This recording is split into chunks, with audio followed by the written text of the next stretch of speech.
Welcome to my YouTube channel. My name is Brock Ashby. I'm an online personal trainer, body transformation coach, Instagram influencer, just jokes. I'm a personal trainer. Don't call me that. And in today's video, I'm going to tell you how to detect bullshit or BS in the fitness industry. There's tons of it. When we open up our phone, we're shouted at, we're sold to, we're exposed to the top tier of human genetics. That's a lot of the people that you will see screaming at you with fitness advice on your phone.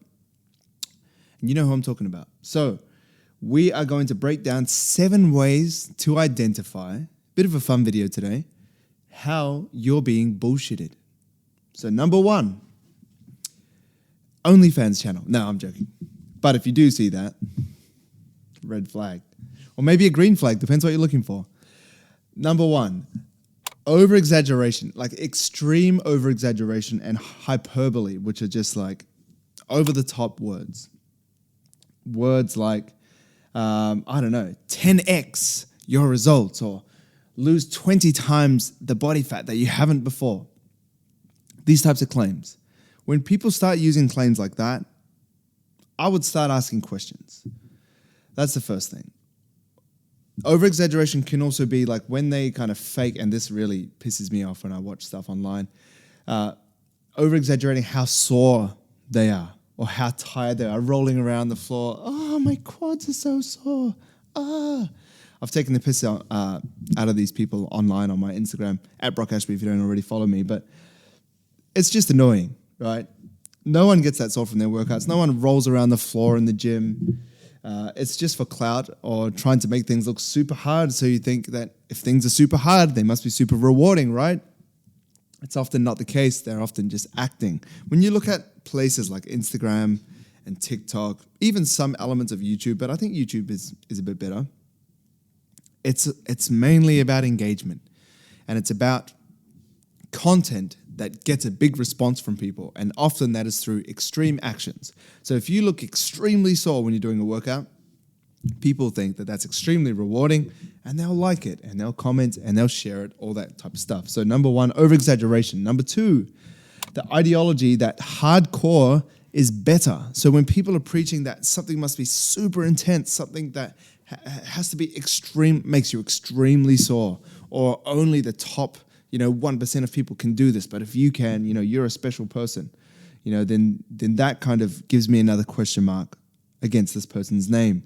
And often this can come in the form of nutrition, carnivore, keto, plant-based diet, very extreme. Often people will say, if you can do this, because it's such an extreme diet, like the Liver King, eating raw liver, shotting raw eggs and eating things like that, that seems hardcore. So people draw this conclusion that because this guy's so hardcore, that's why he has such crazy results. But he's been taking steroids and he got busted for that. So we have to be careful for that. It can also come in the form of training every day, and there are programs that do have efficacy that are hardcore, like squat everyday programs or deadlift everyday programs. You do have to be careful about managing your central nervous system fatigue with things like that. But when things are hardcore, it doesn't mean that it's better. It just means that it's harder to do. Sometimes when things are hard, they do pay off. But often when things are too hard, you get too sore and you can't recover, or you can't stick to it. And then it just leads to failure in the long run. So that's number 2. Number 3, promoting or posting of random workouts. So when you scroll through like Instagram influencers pages or fitness models pages, and they're posting these workouts, 30-minute ab workout, 15-minute glute workout, and it's just a bunch of random exercises, and they're just looking around the room doing different things, or it's like, oh, I just use these dumbbells and I just do this, and then the next day it's just a cable-only workout. It's random. Random workouts get random results. If you do anything random, you can expect random things in return. You'll forever be stuck in the skill learning phase, and you'll never reach this mastery phase. So if you're just doing exercises different, willy-nilly, I'm going to do this, I'm going to look around the room, okay, the leg press is free, I'm going to do that. Oh, the hip thrust machine is free, so I'm just going to go and do that. And you just keep doing these big random exercises in random orders on random days, you're not going to make much progress. You're never going to get strong because you're not repeating exercises over and over again, which is crucial for getting strong because strength is a skill. You have to repeat certain exercises to get good at it. Just like anything in life, if you repeat it, you're going to get better at it. And the same goes with your workouts. Number 4, a focus on supplements over the fundamentals, okay? So fat burners, herbs and spices. This one really grinds my gears. Female protein powders. What the hell is that? Protein powders don't care about your sex. They just care about your muscles. So if there's a protein powder that's specifically made for women, you know that it is specifically bullshit because there's no special protein powder that females need. They're not different to males in that sense. They just need protein. So if someone is pushing supplements over getting more sleep, over progressive overload, over a calorie deficit for fat loss, calorie surplus for building muscle, if they're telling you that this fat burner is all you need for fat loss and it's going to help you burn this and that, you can put a red flag by that person's name along with the other question marks that we've had. That's number 4.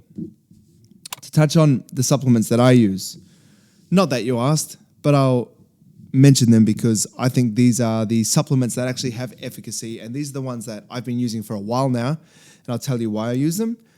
And these are ones that I do recommend to clients if they ever ask or if I feel that they need them. So number 1 is creatine monohydrate. No other supplement of creatine is as good as creatine monohydrate, so make sure you take that. I just take 5 grams a day. You can load creatine if you want to absorb it into the system at a faster rate when you first initially start taking it. For 7 to 14 days, you can take double the dose, so 10 grams per day. That can be quite effective. Number 2, I take beta-alanine, and this is nothing really to do with bodybuilding, but this is more for jiu-jitsu. So beta-alanine helps with exercise that's greater than 2 minutes and kind of less than 5 minutes. So that kind of anaerobic capacity, it's helped with that. I've read a study how it helped judo players perform, and judo and jiu-jitsu, even though they are different sports, they are quite similar in some aspects. So I have been taking beta-alanine as well, around 6 grams per day. I take whey protein just to help hit my protein. I don't take it every day. I only take it when I need it.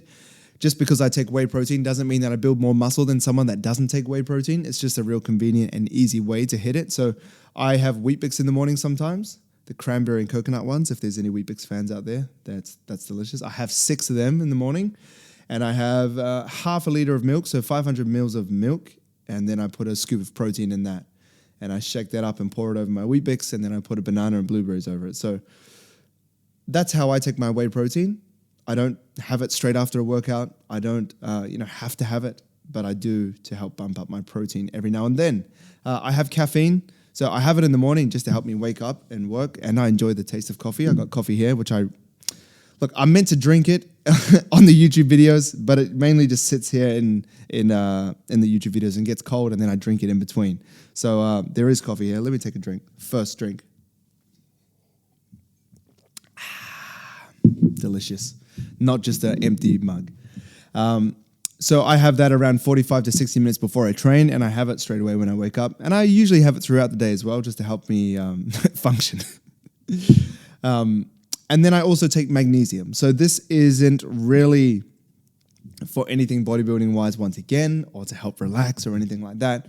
But I do struggle with migraines every now and then. And if you have migraines, magnesium deficiency can be the cause. And I have seen a reduced frequency of migraines when I do take my magnesium every single night. So that's why I take those. Moving on. Point number 5. If a fitness influencer is promoting shortcuts that sound too good to be true, they usually are. So there's a quote, when you hear hooves, don't think of zebras. Oh, I totally screwed that up. Anyway, the likelihood when you hear hooves and it being a zebra is very low. It's most probably going to be a horse. So what I'm trying to say is, if it sounds like bullshit, it's probably bullshit, is what I'm trying to say. Working out 15 minutes per day is all you need. It's probably bullshit. 3-minute abs, probably bullshit. The protein bar that builds muscle and burns fat, it's probably bullshit. So if you hear these outlandish claims, usually it's because they're trying to get a response. There's so much noise in the fitness industry. You have to say these crazy things to get noticed, or do crazy things to get noticed. Like, I don't know, there's this guy online that like squats with like squat racks on his back and bicycles on his back, and he bicep curls fridges, and he does like really crazy things. He's trying to stand out.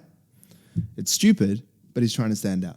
So just know that when people are trying to do crazy things and say crazy things, and your kind of bullshit detector goes off like, oh, this doesn't really feel right, even though it may be entertaining, it might be funny to watch, just know that they're probably just trying to have a bit of a laugh and get your attention so that you can buy their program.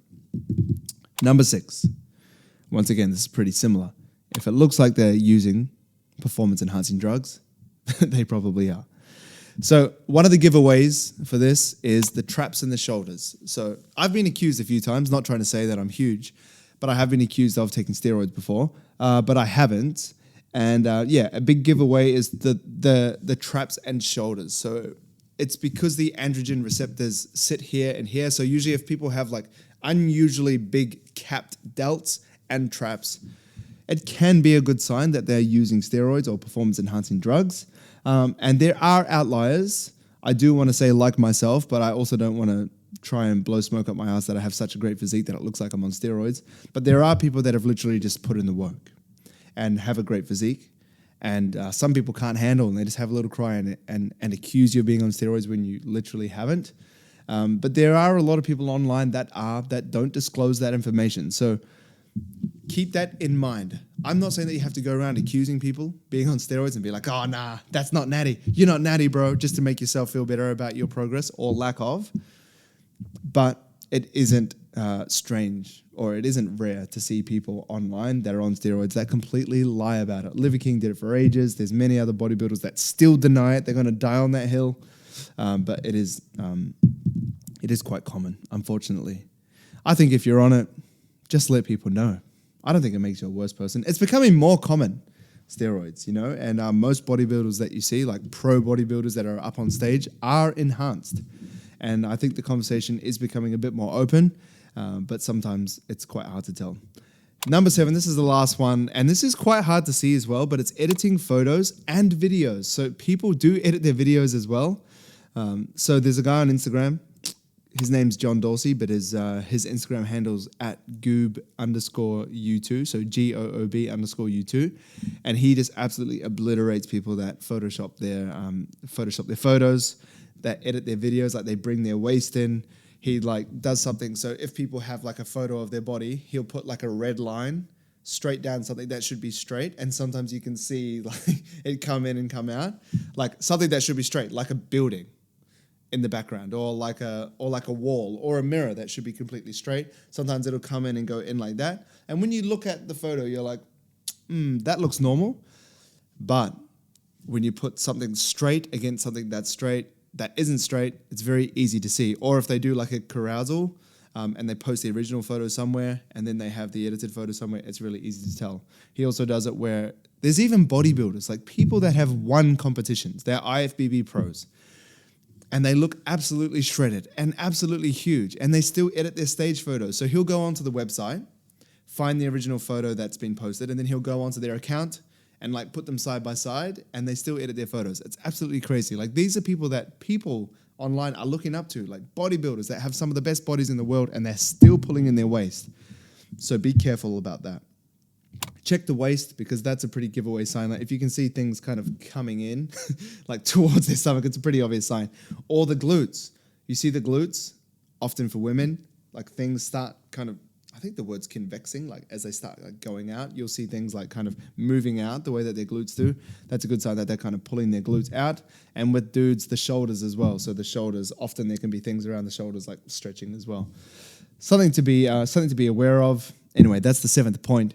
And this is how you detect BS in the fitness industry. It's a confusing place. It's a really busy industry. There's a lot of people there. There's a lot of desperate people. There's a lot of desperate trainers out there posting things to try and get your attention, to try and sell programs. And I get it. We got families to feed. I've got families to feed as well. I've got lights to pay power for and things like that. But do it with some dignity.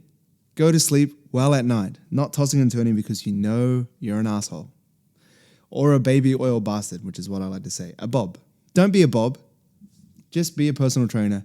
Get results. That's what I fully believe in. That's what this whole channel and my whole business is dedicated to. It's just getting people results, helping to. So I had this kind of slogan in mind when I first became a personal trainer, which was transform your body, change your life. And it sounds quite lame, but the idea is that when you transform someone's body, it does actually have a trickle effect down into changing their life as well.